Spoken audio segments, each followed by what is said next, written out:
Me da mucho gusto darles la bienvenida esta tarde a este espacio de la Cátedra Extraordinaria Rosario Castellanos de Literatura y Géneros. Como ustedes saben, la Cátedra Rosario Castellanos es un espacio plural e incluyente que produce espacios de pensamiento para pensar el género en todas sus acepciones. Nuestras áreas de trabajo tienen que ver con las literaturas sexodiversas, con la literatura y los feminismos, con la literatura y la construcción de masculinidades, y también dedicamos una parte de nuestro trabajo a la proyección y difusión de las literaturas escritas en las lenguas originarias de México. Esta tarde nos da un enorme gusto, estamos muy emocionadas en la cátedra por recibir a una de las escritoras ecuatorianas más importantes de la actualidad. Natalia García Freire tiene dos libros estupendos, que es Nuestra piel muerta y Trajiste contigo el viento,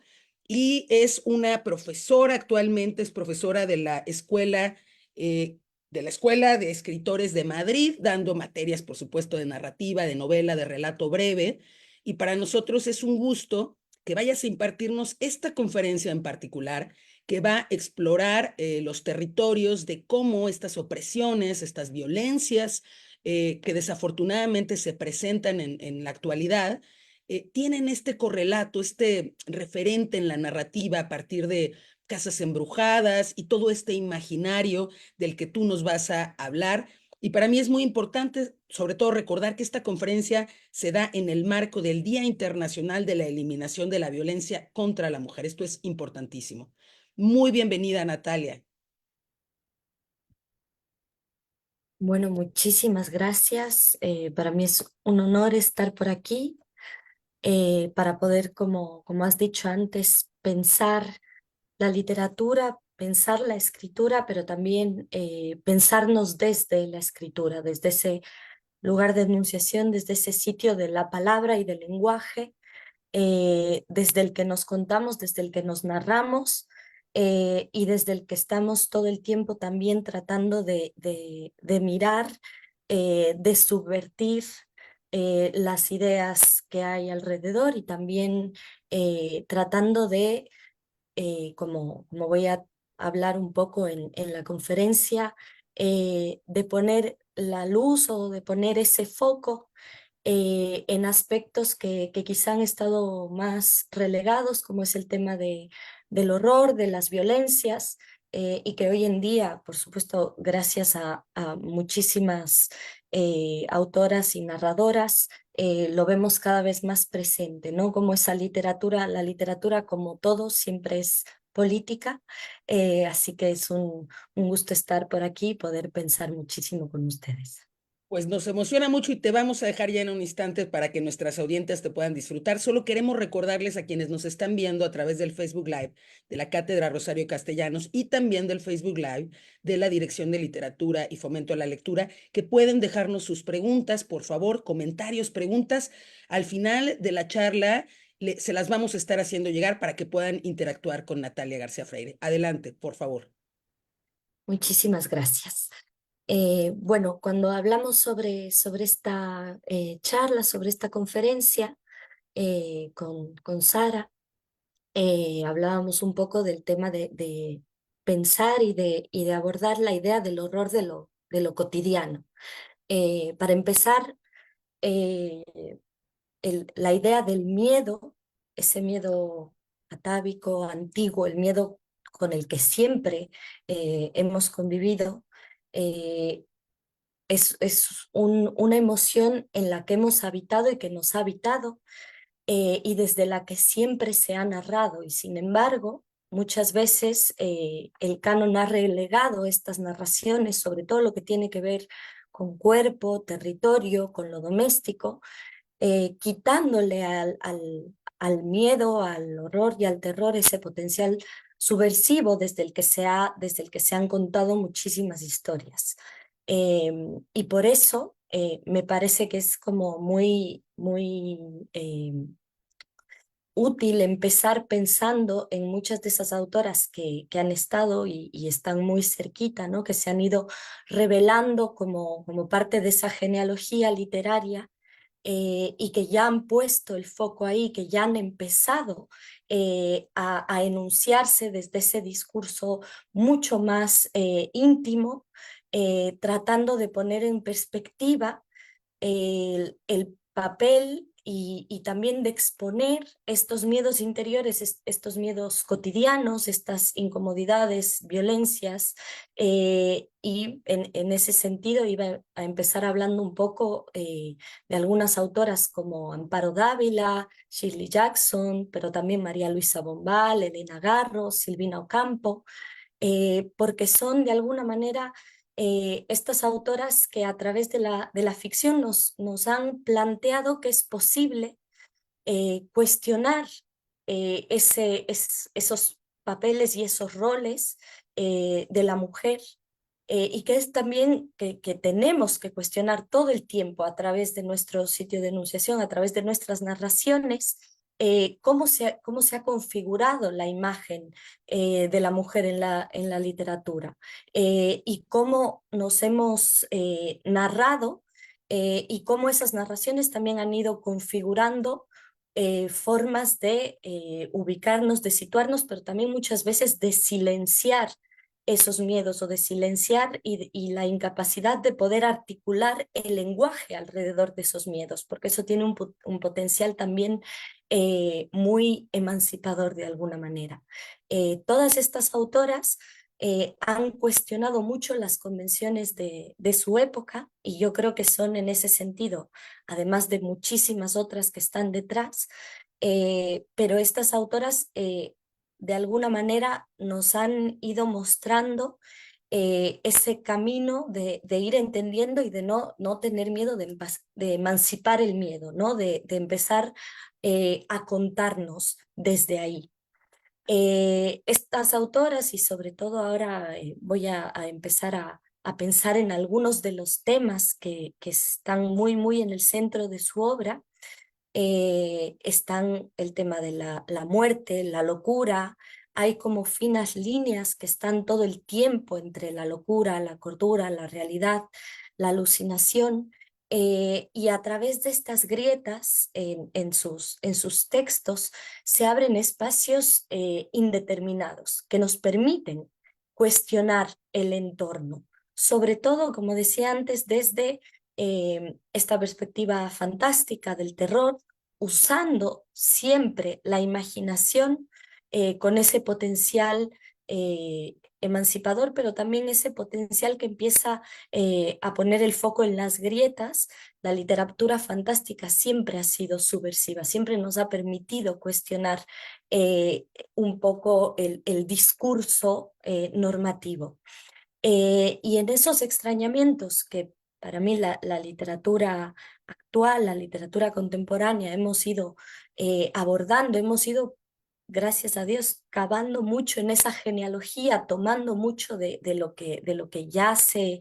ha ido construyendo en torno a esto, hemos empezado a abordar este extrañamiento de lo cotidiano,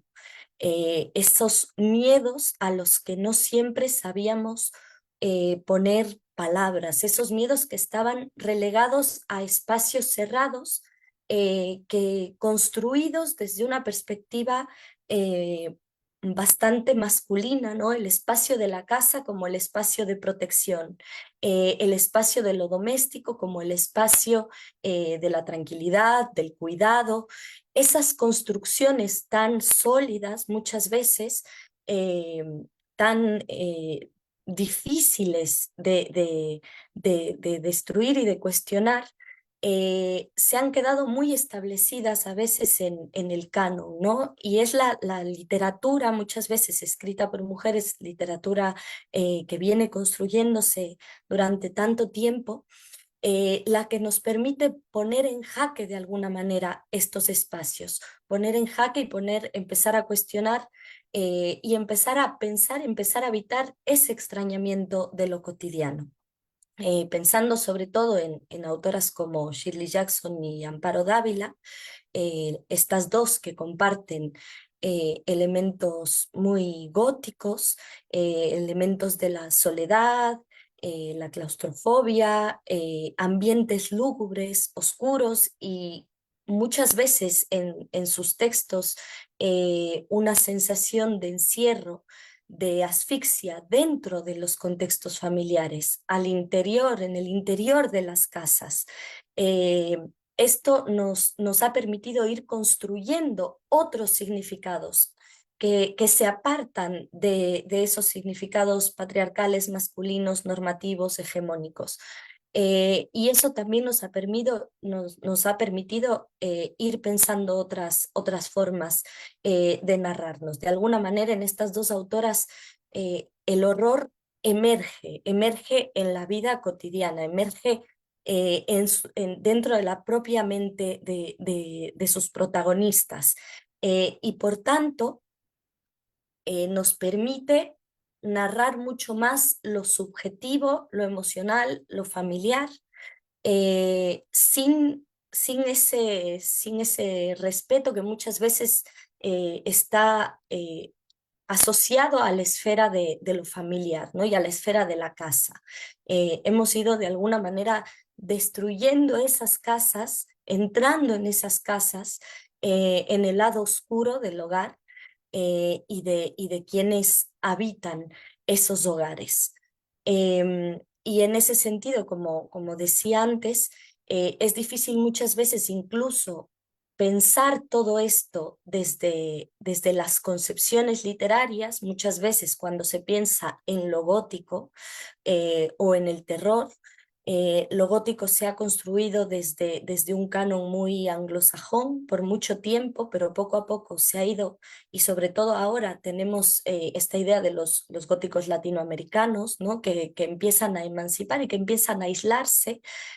a salirse de ese entorno. Y en ese sentido, eh, hay ejemplos como muy claros, el cuento, por ejemplo, de Amparo Dávila, el cuento del huésped. Es un cuento en el que vemos como una presencia sin nombre, una presencia sin materialidad casi, es simplemente una presencia que empieza a emerger en el espacio doméstico, va revelando solo con situar esa presencia ahí, va revelando todo el lado oscuro de una familia, pero también toda la soledad que a veces puede estar dentro de un matrimonio, una presencia que a veces al leer este cuento se percibe extraña o no humana, trastoca una aparente armonía. Y ahí viene como ese potencial que tiene la literatura y que tiene la literatura actual para poner en jaque, ¿no? Para trastocar algo que, y la palabra es importante, algo que es aparente. La armonía de esos hogares que parecen respetables, sólidos, etcétera, las presencias fantásticas, presencias extrañas, vienen a revelar eso a lo que no le podíamos poner lenguaje. Y en ese sentido, lo fantástico, lo insólito, lo que hace es permitirnos habitar muchísimas metáforas que que a veces se escapan o se resisten a la mirada, ¿no? Y en ese sentido la literatura actual se enmarca mucho en ese sitio, la literatura que nos permite a través del espacio metafórico poner en marcha poner en marcha una serie de cadenas, de causas y efectos que nos llevan a entender esos otros mundos, ese mundo subjetivo, esos mundos en los que las mujeres en la casa están en una posición eh, casi de estar miradas, de que todos estén pendientes de sus actos, de uno como mujer y de los personajes de estas autoras que se sienten en su casa no protegidas ni resguardadas, sino que siempre es esta presencia que no nos deja que no deja de alguna manera que nadie esté en paz, ¿no? Que al menos los personajes femeninos no están en paz. Ese efecto de angustia aflora a través de estas presencias fantásticas. Y el horror en este tipo de literatura, en el huésped de Amparo Dávila, por ponerlo como ejemplo, no es efecto de esa presencia desconocida, sino que es simplemente esa presencia desconocida viene a revelarnos lo que ya estaba ahí. Viene a, de alguna manera, a ser casi de revelación, ¿no? De cambiar la mirada. Por eso en el principio hablaba del potencial que tiene poder hablar desde el miedo, poder habitar ese miedo. Porque una vez que empezamos a hablar y a ponerle lenguaje a ese miedo, todas esas apariencias de armonía, de tranquilidad, palabras además que están muy asociadas a esta idea de la mujer sumisa, obediente, que tiene que estar tranquila, que tiene que estar callada, que tiene que hacer cumplir las reglas, que tiene que cuidar. Ese horror y esas presencias fantásticas, ese ponerle el lenguaje al miedo, nos permite develar que estos son solo apariencias.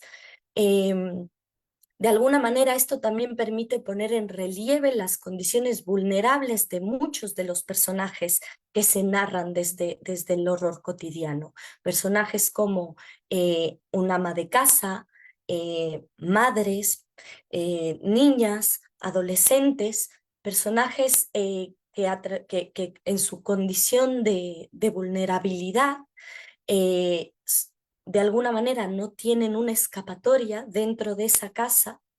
pero pueden empezar a narrar lo que sucede dentro de esa casa y pueden empezar a narrar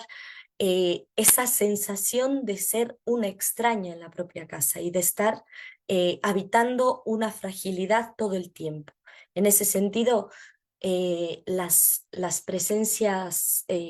fantásticas están ahí solo para eso, ¿no? Para permitir que esas fragilidades y vulnerabilidades salgan a la luz, como todo en la literatura, y es la cosa más hermosa que tiene la literatura, y es que a través de presencias o de metáforas o de situaciones insólitas, sale a la luz todo eso que estaba escondido. Eh, y pensando en esto, pensando en estas resignificaciones, la resignificación de lo doméstico, la resignificación de la vida dentro de la casa, la resignificación de quienes habitan esa casa, hay también otra autora que a mí me parece muy importante, porque captando toda esta idea de resignificar, de volver a contarnos desde otro sitio, lo que ha hecho es poner el foco en cómo nos hemos narrado. Esta autora es Angela Carter,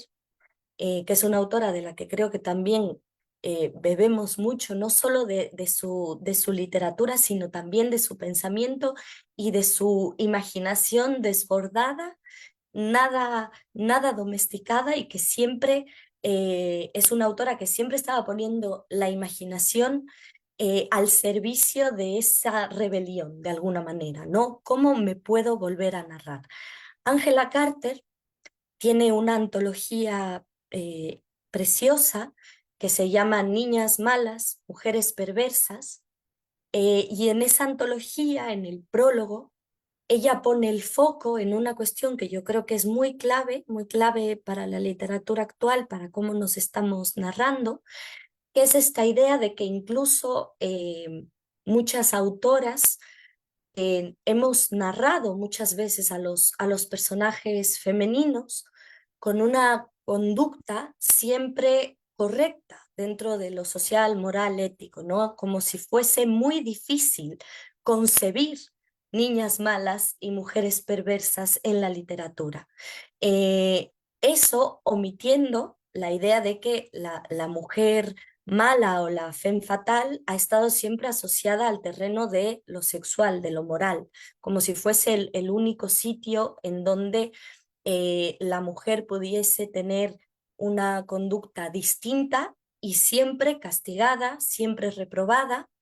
o muchas veces la conducta de las protagonistas en literatura, de los personajes en la literatura, la conducta de alguna manera que ha sido reprobada o que está mal o que las construye como personajes antagonistas, personajes malos, distintos, se ha asociado mucho a la locura o se ha asociado a ideas que han sido marginadas. La come niños, la ogresa, la dragona, la loca del desván, la femme fatale, la mujer cyborg, pero igual con algo que no está bien, ¿no? Con la cabeza ida, la supervillana con poderes. Pero igual si pensamos en muchas de las ficciones, esa supervillana también mostrada como alguien que no está bien y está asociada con la locura. Y esto también, todos estos siglos, desde donde esa ha sido la construcción del personaje femenino, también lo que hace es de alguna manera encasillar y poner una especie en un encierro al personaje femenino, y sin embargo en la literatura actual podemos ver muchísimos elementos subversivos con respecto a esto. Y más adelante voy a hablar un poco de esto, del devenir monstruo, de estos personajes cuyo comportamiento no solo está asociado a lo reprobable en lo moral o a lo sexual o a la locura, porque necesitamos pensarnos también desde ese sitio. Como hablaba, la idea del monstruo, que en la literatura actual está muy presente, es un espacio, es una conquista que se ha ido también dando en el terreno de lo literario. El monstruo ha sido siempre una especie de espejo de la condición humana. Y de alguna manera ese monstruo muestra la subjetivización de nuestra angustia. El monstruo ha estado mostrado como el otro, como el, el alcance del horror máximo, ¿no? Eso que nos provoca miedo, terror, eso que es espantoso. Y sin embargo, también el monstruo ha sido una presencia muchas veces narrada desde la mirada masculina, porque muchos de los monstruos femeninos construidos en la literatura, en la ficción, en el cine,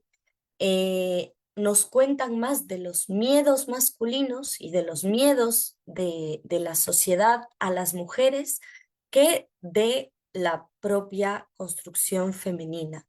Y sin embargo, como decía antes, eh, esa figura del monstruo se ha ido emancipando,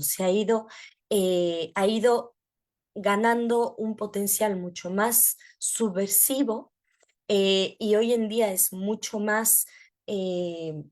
vemos mucho más en la literatura escrita actualmente que las monstras se reivindican desde otro discurso, que nos permite también construir eso desde la rebelión, desde lo abyecto, desde la capacidad de cuestionar un orden establecido, y la voluntad o la idea de liberar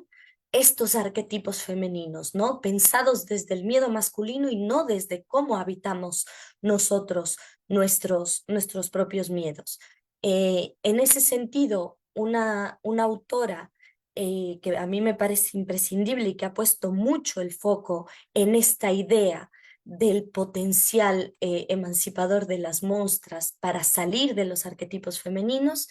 es Pilar Pedraza. Pilar Pedraza es una autora con muchísimos libros, antologías, pero también libros en donde piensa todas estas ideas, que ha buscado mucho estas nuevos arquetipos, nuevas formas de narrarnos, desde mujeres híbridas, mujeres máquina, mujeres animal, en donde el potencial del monstruo está justamente en esta rebelión de eso salvaje, esta rebelión que no se domestica, el monstruo que no se queda afuera o el monstruo que no admite ser el otro, sino que habita esa idea de lo monstruoso y que desde ahí se construye, desde ahí se revela, desde ahí viene a desencajar y a poner caos en ese supuesto orden, en esas aparentes normalidades. Y en ese sentido también es muy importante pensar esas muestras, esas ideas que hemos escuchado muchos desde niños, desde niñas. En Ecuador está una leyenda que es la leyenda de la Mariangula. Mariangula es un personaje que es una chica traviesa, es una chica que tiene una cualidad, un elemento muy revelador de ella, y es que nunca aprendió a cocinar. Y Mariangula, cuando se casa, su esposo le pide que cocine, le pide que haga las cosas del hogar, pero ella no sabe y busca a su vecina para que le dé la receta. Y la vecina es un personaje muy revelador, muy subversivo, porque la vecina lo que hace es va al cementerio con un cuchillo afilado, y sin que nadie vea, pues busca al último muerto que estuvo en ese momento en el cementerio, le saca las tripas, luego cocina todo eso con agua, sal, con todo lo que encuentra, con muchos condimentos, y crea este plato y se lo da a Mariangula para que se lo dé a su esposo. Y entonces está esta leyenda de que el muerto va buscando a Mariangula, ¿no? Como va buscando a Mariangula para que le devuelva sus vísceras. Y dentro de esto que hablábamos, ¿no? De ese pensarnos desde otro sitio, Mariangula con esta situación tan pequeña como no saber cocinar, esta situación tan doméstica, que tan nimia de algún sentido, ya en esas leyendas se iba planteando esto como un problema que podía suscitar algo tan terrible como la entrada de un muerto a casa, como el muerto que persigue, ¿no? El muerto que la persigue a ella, además. Eh, y por eso esta idea de por otro lado, conseguir darle la vuelta a estas situaciones, pensar el monstruo no como ese ser que está en casa y que no sabe cómo reaccionar ante estas situaciones domésticas, sino que es capaz de alterar ese orden, de decirle al marido que no va a cocinar, de irse, de alterar el orden del hogar. Eso ya nos va revelando otras formas de narrarnos. Em, Pensando un poco en lo que decíamos al principio, el horror de lo cotidiano, ¿dónde está el horror? El horror está en las casas, ¿no? El horror está en estos hogares. Y de alguna manera las casas malditas, las casas embrujadas que han estado presentes siempre en la literatura de terror, también han sido un espacio en la literatura actual en donde empezamos a subvertir y a cambiar ideas, porque las casas góticas, que están como muy en nuestra cabeza, muy establecidas en el canon, suelen ser estas mansiones, estas ideas de la casa embrujada, pero la casa al mismo tiempo como el sitio de una clase media privilegiada, y sin embargo, se empieza a narrar también esa casa desde otro lugar. Pienso en un ejemplo muy claro de esta idea de casa maldita, en un cuento de Rosario Ferré que se llama La muñeca menor. Y en ese cuento entramos en una hacienda, en una casa de hacienda, pero es una hacienda en decadencia. Es una hacienda en decadencia, es decir, que ya empezamos también desde la casa a destruir esta idea, ¿no? Esta idea de la mansión, no, sino la hacienda, la casa de la hacienda, como un lugar en decadencia, como un lugar que refleja también la decadencia del sistema colonial, del sistema de explotación, de un sistema en el que estamos inmersos y a partir del que también se generan muchísimas violencias. Y sin embargo, en esa casa, en la casa de la muñeca menor, tenemos a un personaje que poco a poco durante todo el cuento se va convirtiendo en una especie de presencia maligna. La casa, que es una casa que de alguna manera se mimetiza con este personaje, porque el personaje también está en decadencia, el personaje tiene un problema de que se le mete una chágara en la pierna, eh, y se convierte en esta tía vieja cuyo único placer es hacer las muñecas para las sobrinas. Pero esa chágara es clave porque esa chágara, que es esa especie de monstruo que paraliza a este cuerpo, a esta tía, al final del cuento se revela también como el elemento subversivo, el elemento que aparece para perseguir al hombre que se casa con una de las sobrinas. Es decir, que también la casa y el cuerpo han ido tomando otros significados que nos permiten narrar estas decadencias, pero también narrar las casas y los cuerpos como sitios de explotaciones y de violencias que tienen mucho que ver con los sistemas en los que vivimos, sistemas de poder, sistemas económicos, sistemas sociales, y todo esto nos lleva a pensar en algo que dice Mónica Ojeda, que a mí me parece muy revelador y muy importante, y es que al emancipar el miedo y al narrarnos también desde el miedo, tenemos que pensar que el miedo también es geográfico, esto lo dice Mónica Ojeda, el miedo es geográfico, el miedo es histórico y social. Y por eso en cada sitio la escritura del miedo da como resultado una filosofía del miedo distinta. Y en este sentido a mí me parece muy revelador que la literatura contemporánea actual también se ha mostrado emancipada de muchas de las convenciones literarias que a veces se tomaban o se miraban siempre desde arriba, desde el norte, desde lo anglosajón, desde lo europeo. Por eso hablaba antes del gótico, el gótico desde la crítica vista como el gótico escrito por hombres, pero también el gótico escrito en el norte global de alguna manera. Y entonces hemos ido pensando cuál es nuestro gótico, cuál es, como decía Mónica Ojeda, nuestra propia filosofía del miedo, que tiene mucho que ver con esta idea de los cuerpos y del territorio. Cómo nos emancipamos, cómo salimos, cómo empezamos a formar nuestra propia estética y nuestra propia filosofía y nuestra propia forma de narrar el miedo.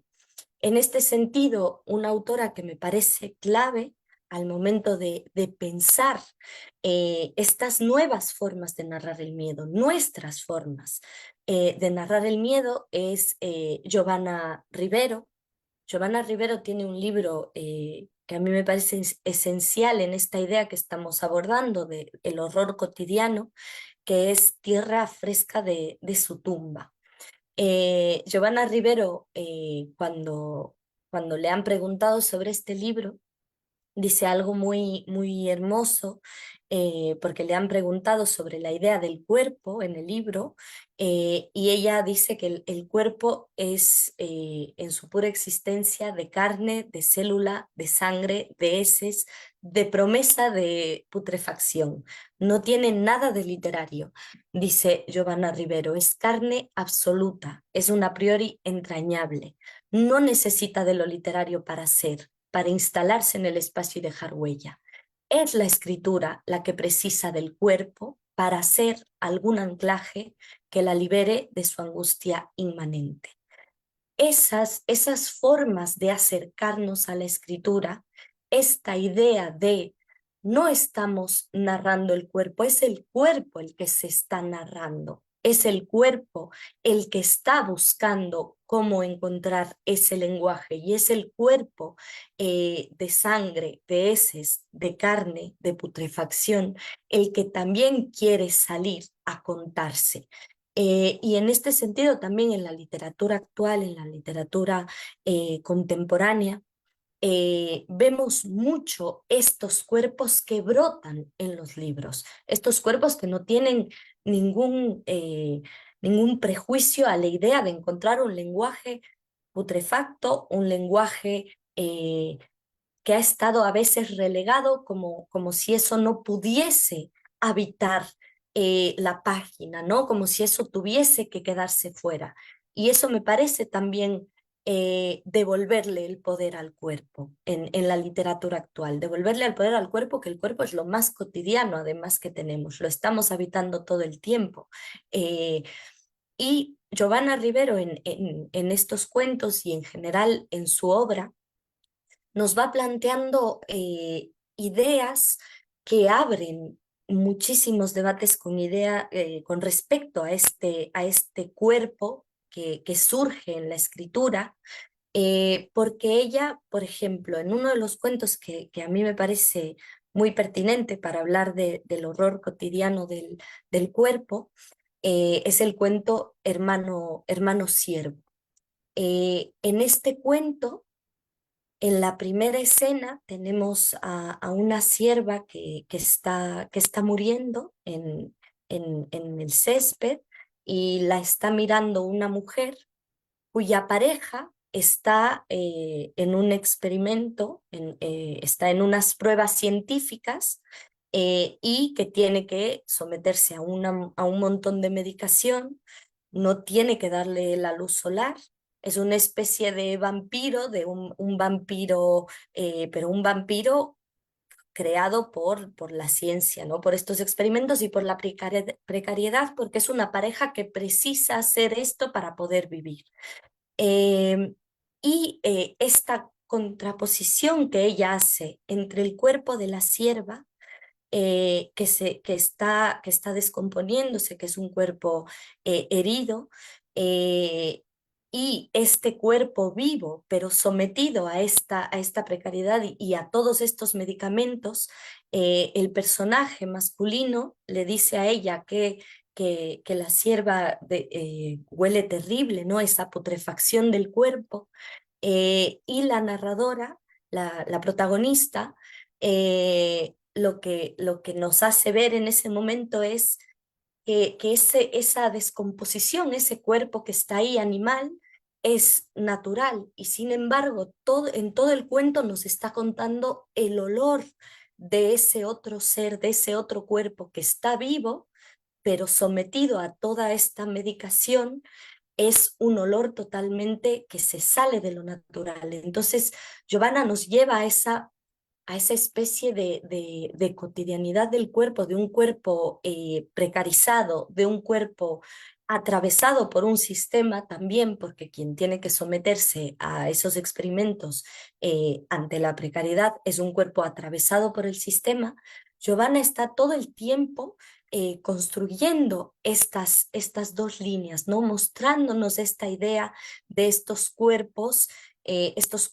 mutantes, porque además el personaje, la protagonista de este cuento está todo el tiempo pensando qué pasaría si tuviesen un bebé, si tuviese un bebé con esa pareja, y está pensando que nacerían monstruitos, ¿no? ¿Cuál es la idea también viene ella a subvertir la idea del monstruo. El monstruo no es algo que viene de fuera, el monstruo es algo que puede aparecer dentro porque el sistema es monstruoso, el sistema en el que vivimos, quizá el sistema en el que habitamos es monstruoso. Y entonces Giovanna consigue muy bien subvertir todas estas ideas, la idea del cuerpo, la idea de lo monstruoso, la idea de que lo que da miedo no está ahí afuera, sino es tener que habitar estos cuerpos en un sistema que considera el cuerpo también como un objeto de explotación, como un objeto. Y esa es quizá la idea más terrorífica de este cuento y de muchos de los otros cuentos de Giovanna Rivero, la idea que nos deja de alguna manera con el terror dentro surge de este cuerpo, no del cuerpo que lleve a putrefacción, sino del cuerpo que lleve a medicamentos, del cuerpo que lleve a un cuerpo que está totalmente violentado por, por algo tan cotidiano como tener que llevar ese cuerpo, someter a ese cuerpo para poder vivir. Y en este sentido, también en otras narraciones, otras formas de pensar al monstruo como elemento subversivo.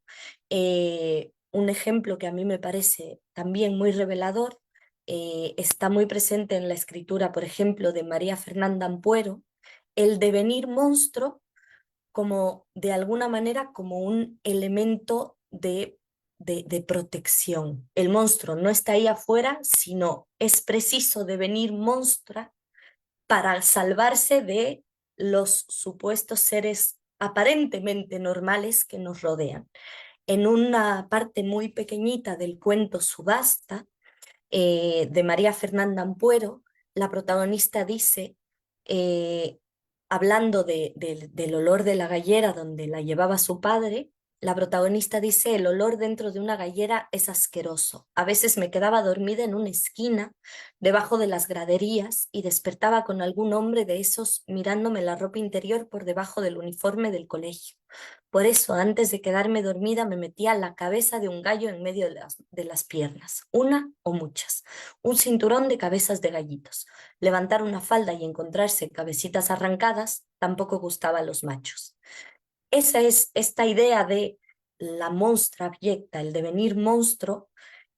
porque nuevamente narrarnos la literatura actual, la literatura contemporánea, lo que busca es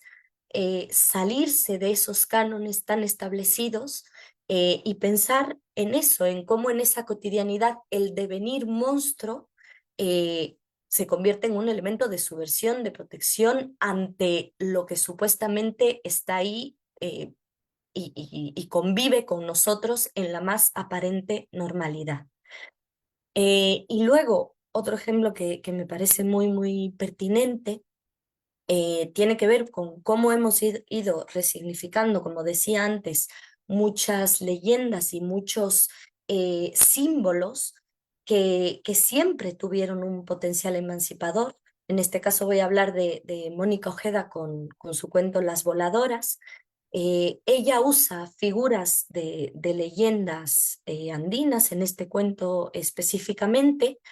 y a través de esa figura que siempre ha tenido un potencial bastante subversivo, ella lo que hace es narrar cómo esta figura de leyenda, esta figura entre mujer y animal, va construyendo un nuevo lenguaje e incluso permite que la protagonista, en este caso una niña, pueda mirar a esa figura monstruosa, mujer animal, como un elemento que la llama a hablar.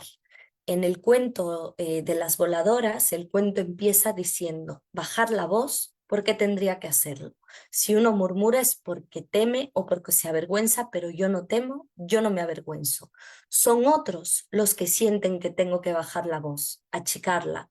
convertirla en un topo que desciende, que avanza hacia abajo cuando lo que quiero es ir hacia arriba. sabe como una nube o un globo o las voladoras. ¿A usted le gustan los globos? A mí me encantan, sobre todo los que mamá ata a los árboles para espantar animales del bosque. A las voladoras no les gustan los globos y siempre los revientan. Hacen bam. Las voladoras, de alguna manera, Mónica rescata este elemento subversivo, este elemento monstruoso, emancipador, y lo que hace es que los convierte en esto, ¿no? En esta figura que viene a alterar, en esta figura animal, mujer animal que viene a permitir que alguien levante la voz, que alguien no tenga que avergonzarse. La niña de este cuento va revelando todo el tiempo esa sensación de no me voy a callar, no voy a bajar la voz. La vergüenza no tiene que estar en mí, yo no tengo que avergonzarme. Y es hermoso cómo a través de retomar, de que en la literatura muchas autoras estén retomando esas figuras que de por sí ya eran muy, muy, muy importantes, reveladoras y que siempre han estado en nuestro imaginario, eh, vuelvan a estar narradas y se narren desde ese otro sitio, desde ese sitio en donde no les tenemos miedo, sino que se convierten en este potencial de levantar la voz, de gritar, de que la vergüenza no esté en nosotros, de que la vergüenza no se narre desde ahí, sino que en lo cotidiano y en lo doméstico levantar la voz no sea un motivo de miedo, ni mucho menos, sino de incluso llamar al caos, evocar al caos. Eh, y en ese sentido, hablando del cuerpo, continuando hablando del cuerpo, también me parece muy importante cómo en la literatura actual se ha abordado la idea de las maternidades, la maternidad. Eh, un libro con el que voy a hacer luego el nexo para hablar también del territorio, que es el libro Distancia de Rescate, por ejemplo, de Samantha Schweblin, pone el foco en la idea de la maternidad como una maternidad siempre de alguna manera como supervisada, ¿no? La maternidad que tiene que cuidar, la maternidad que tiene que cuidar, que tiene todo el deber, pero también toda la culpa, no solo dentro del ámbito doméstico, sino dentro de todo. En el libro Distancia de Rescate hay un aspecto que es la intoxicación de los niños por los agrotóxicos, que está ahí como un elemento que está presente en toda la novela y que al mismo tiempo nos permite pensar en esa madre sobre quien recae la culpa, ¿no? Cómo se narra esa madre que parece incluso responsable de eso que le corresponde a un Estado. Parece que sobre esta madre cae la culpa de este niño que enferma, de este niño intoxicado, de este niño que de alguna manera un cuerpo nuevamente violentado por un sistema, un cuerpo violentado, un cuerpo como un territorio intoxicado, y todo cae sobre esta madre, ¿no? Esta madre que, ¿dónde estaba esa madre? ¿Por qué no lo estaba cuidando? ¿Por qué no se dio cuenta antes? ¿Por qué el hijo enfermó? Y esto me permite hacer como este nexo con la idea del cuerpo y el territorio. El cuerpo y el territorio narrados en la literatura actual desde ese sitio en donde converge cuerpo y territorio, cuerpos y territorios atravesados por las violencias.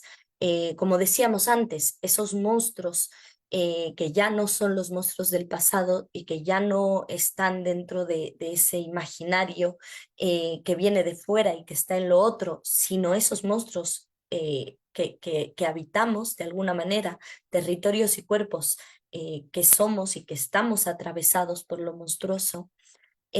Pensando en el territorio de la literatura actual, también me parece que se ha distanciado mucho de las formas de narrar el territorio en el sentido en que la distopía, quizá la idea de distopía o de narrar el territorio a través del fin del mundo, de lo distópico, de lo apocalíptico, es una idea bastante, como decíamos antes, del norte, ¿no? Y que de alguna manera no permite pensarnos desde nuestro territorio y desde otros posibles devenires de nuestro territorio. El peligro usualmente con las distopías con las que crecemos, con las distopías que consumimos en el cine y la literatura, distopías muchas veces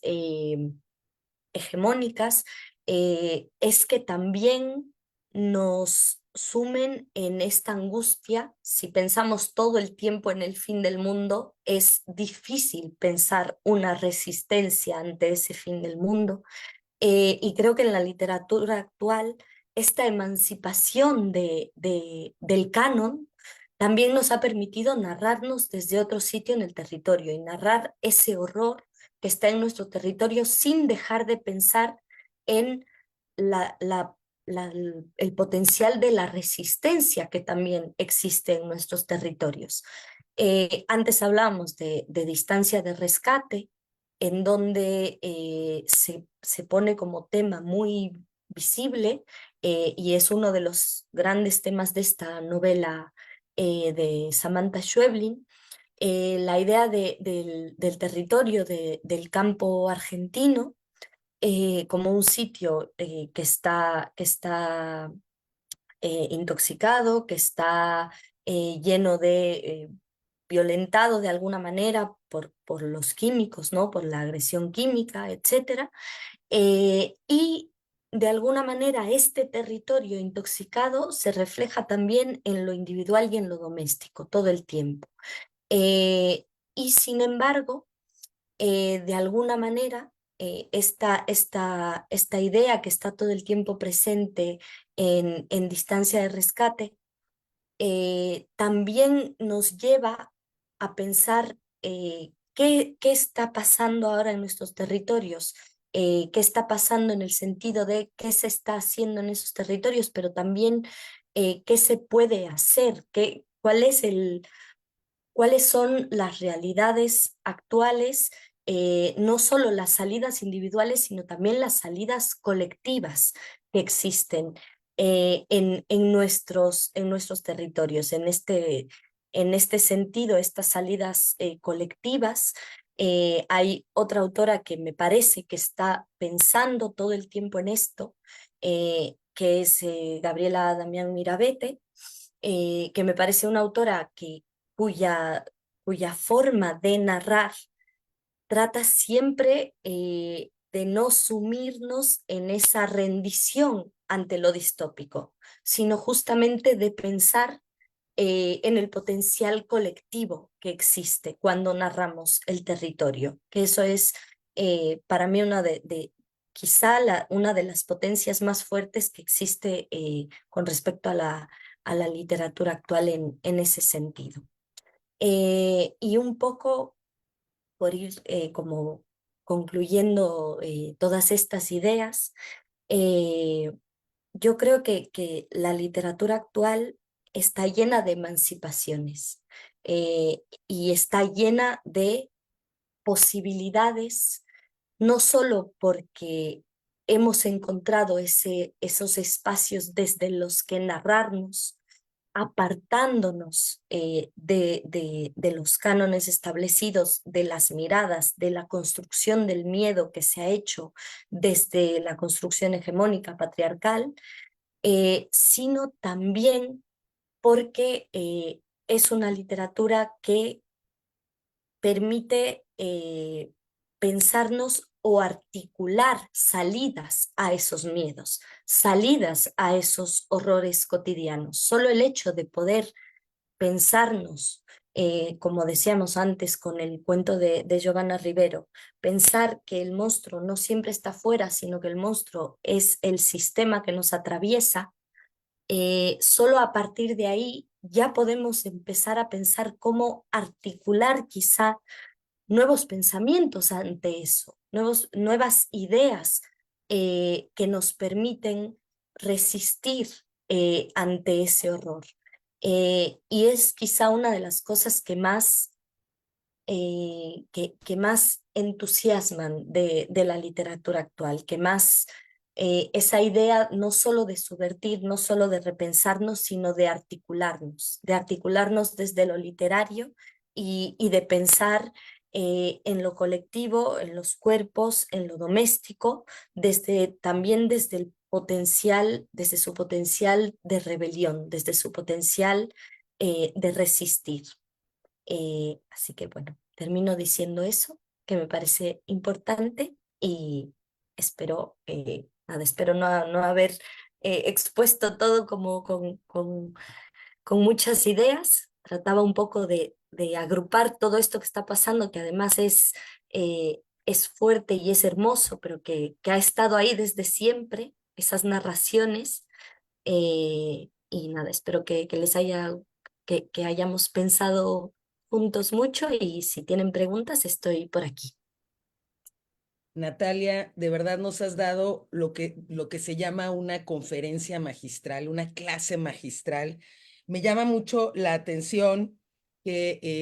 en el Facebook Live de la Dirección de Literatura y Fomento a la Lectura, tenemos una persona que manda saludos desde la Universidad Autónoma de Ciudad Juárez,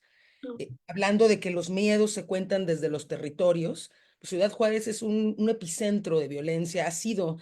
tristemente, históricamente, un epicentro de violencia sobre los cuerpos femeninos. Rita Segato, una especialista en temas de violencia de género, ha escrito un libro sobre los feminicidios de Ciudad Juárez. Y lo que hace esta persona, Luisa Correa, es que conforme tú fuiste dando tu conferencia, fue haciendo una suerte de archivo dentro de los comentarios de la publicación, apuntando todas las referencias que ibas dando. Le agradecemos mucho a Luisa Correa que haya hecho este pequeño archivo. Un poco yo fui haciendo lo mismo. Acá hice un montón de tarjetas apuntando todo lo que decía, sobre todo porque creo que has dado un archivo, un catálogo de autoras que están pensando estas temáticas, de todo este entramado conceptual que nos has regalado, que nos has puesto para que nosotras y nosotros sigamos pensándolo. Y hay autoras que, por supuesto, yo ya conocía. Amparo Dávila, me parece maravilloso que hayas traído a dos mexicanas a colación, a Gabriela Damián Mirabete y Amparo Dávila, por supuesto, que es un referente importantísimo justamente con El huésped. A Shirley Jackson la conozco de nombre, pero no la he leído. Pero, por ejemplo, a Pilar Pedrosa es que yo no la tenía mapeada absolutamente. Entonces, creo que has dado una serie de nombres, unos, repito, a lo mejor más cercanos, otros no, pero que generan precisamente lo que tú dijiste en el punto 3. Apunté 60 puntos de lo que dijiste. En el punto 3 hablaste de una genealogía literaria de quienes están empezando a enunciar. Y creo que una de las cosas más importantes de las que hablaste y que fue guiando toda tu exposición es la idea de que enunciar literariamente a través de la palabra los miedos es un acto ya por sí emancipatorio. Rebecca Solnit, esta ensayista norteamericana,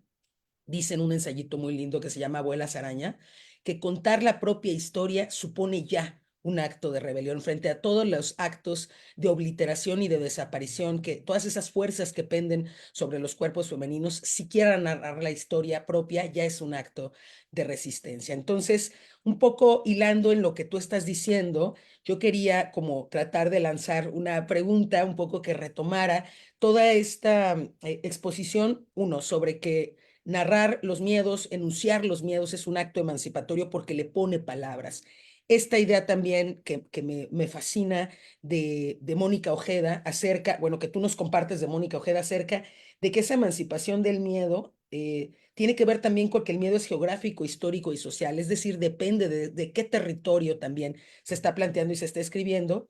Y quería nada más retomar cuando hablaste de María Fernanda Ampuero y de Subasta, que es un cuento que estuve impartiendo este semestre una clase de literatura y género, y cuando vimos ese cuento, ¿sabes qué me sorprendió muchísimo? Que las estudiantes lo leyeron como si eso fuera un tip, ¿no? Como si eso fuera una estrategia de sobrevivencia por si algún día estaban ellas en la situación de tener que defenderse, ¿no? Entonces, pensando en cómo está siendo leída todas estas propuestas de resistencia. Un poco quería ver si podías contarnos un poco más o indagar un poco más en cuál es entonces este poder conciso, este poder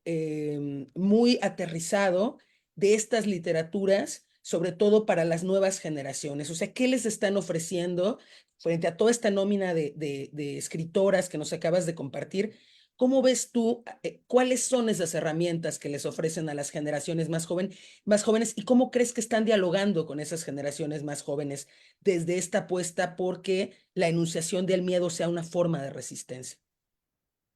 A ver, yo creo que hay, quizá es una de las fuerzas más, no sé, a mí me parece maravillosa de la literatura actual, esta idea del diálogo con las nuevas generaciones, porque he estado en algunas ocasiones, tanto con Mónica o con María Fernanda, hablando sobre esto en conferencias o en universidades o en presentaciones de libros, y es curioso cómo muchas veces son lectoras muy jóvenes las que se acercan y lanzan, por decir, recién hace poquito, el viernes estuvimos con María Fernanda Ampuero en una librería, y dos lectoras jóvenes lo que le dijeron a María Fernanda era que ellas tenían, como una de ellas tenía mucha culpa y mucha sensación como de agobio,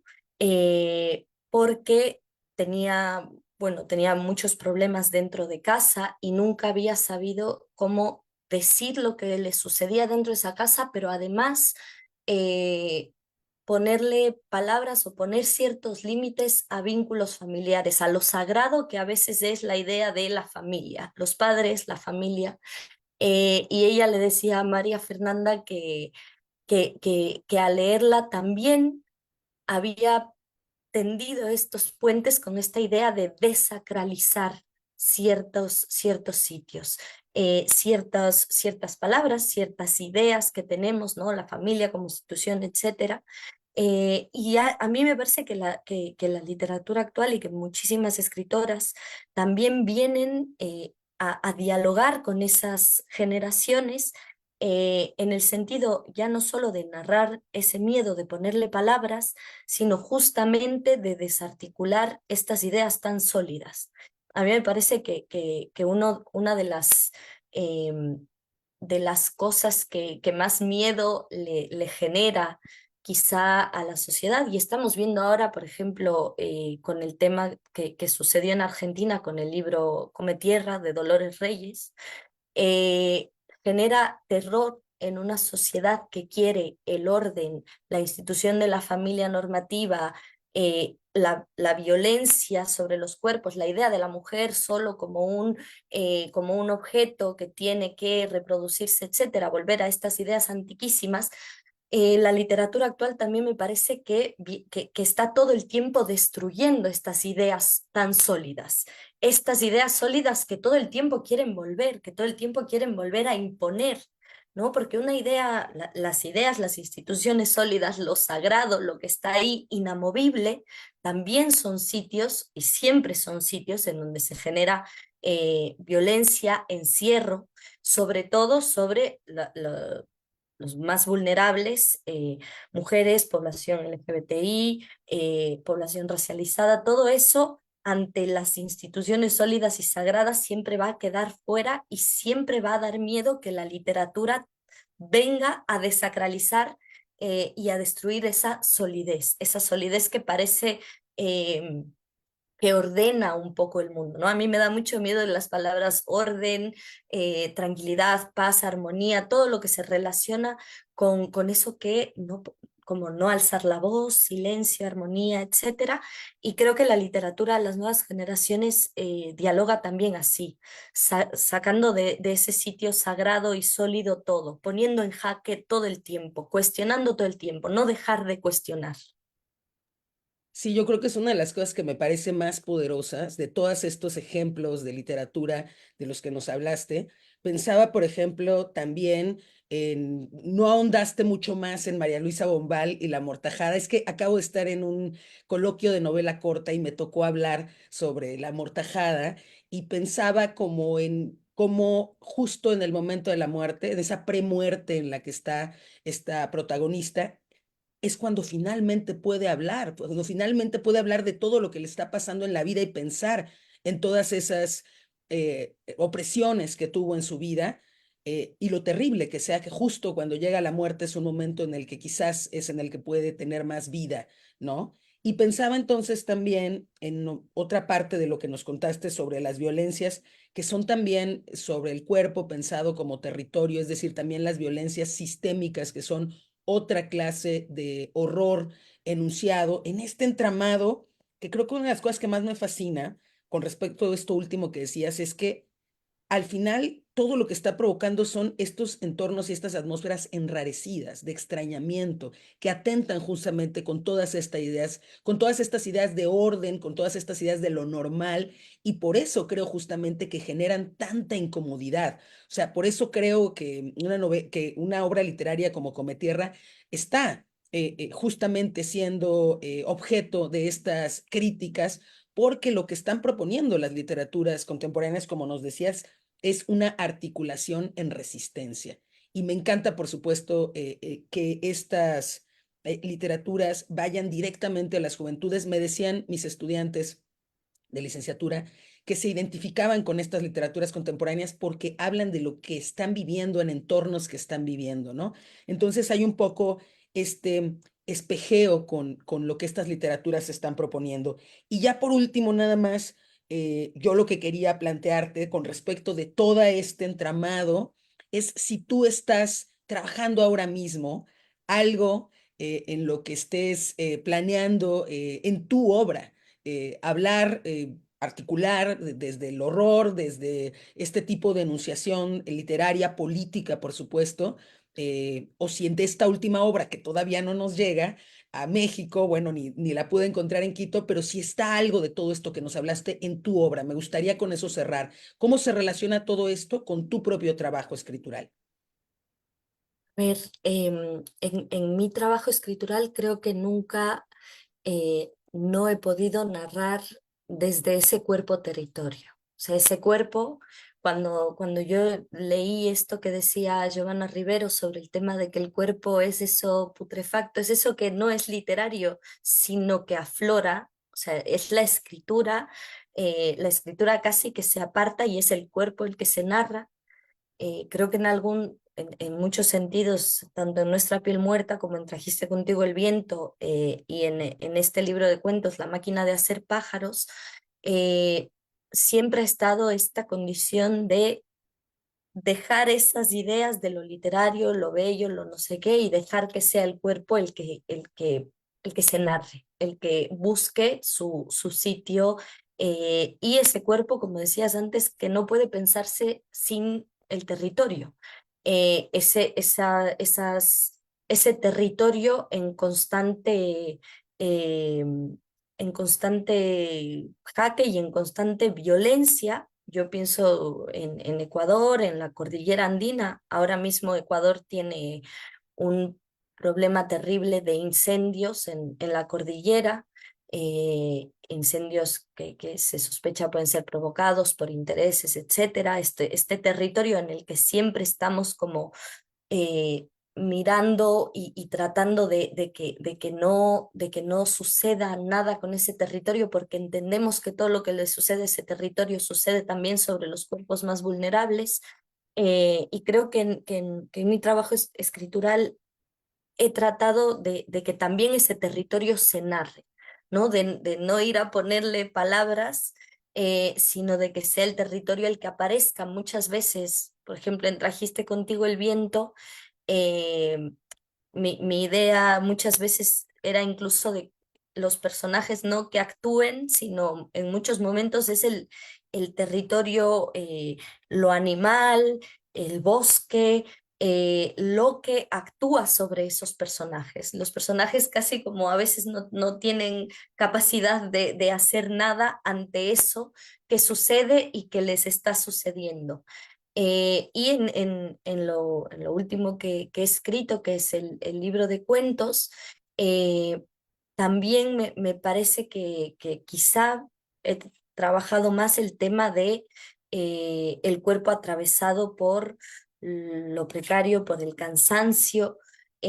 pero también esto que a mí me interesa mucho, que hablábamos antes de Amparo Dávila, que es el tema de estas líneas finas, ¿no? Entre cordura y locura, esta idea también de desarticular la idea de la locura y más bien ir a buscar ese lenguaje de la locura, ir a buscar esa fuerza emancipatoria del lenguaje que no se articula y que no está ordenado y la mente que también no está ordenada, que no funciona dentro de lo que se llama funcionar, etcétera. Y creo que en este libro es una de las cosas que más me interesaba, porque creo que también existe una violencia que margina y que deja fuera todo lo que no sea productivo, y ahí cae también la idea de la locura, ¿no? La idea de la locura como algo que no le permite a cualquier ser entrar en este entramado productivo y que entonces es maligna, la locura en muchos sitios todavía unida a la idea de la posesión, lo demoníaco. Y me interesa, y en este libro sobre todo, es una de las cosas que más me ha interesado, ir a pensar, ir a buscar ese lenguaje de la locura también como sitio emancipatorio, no como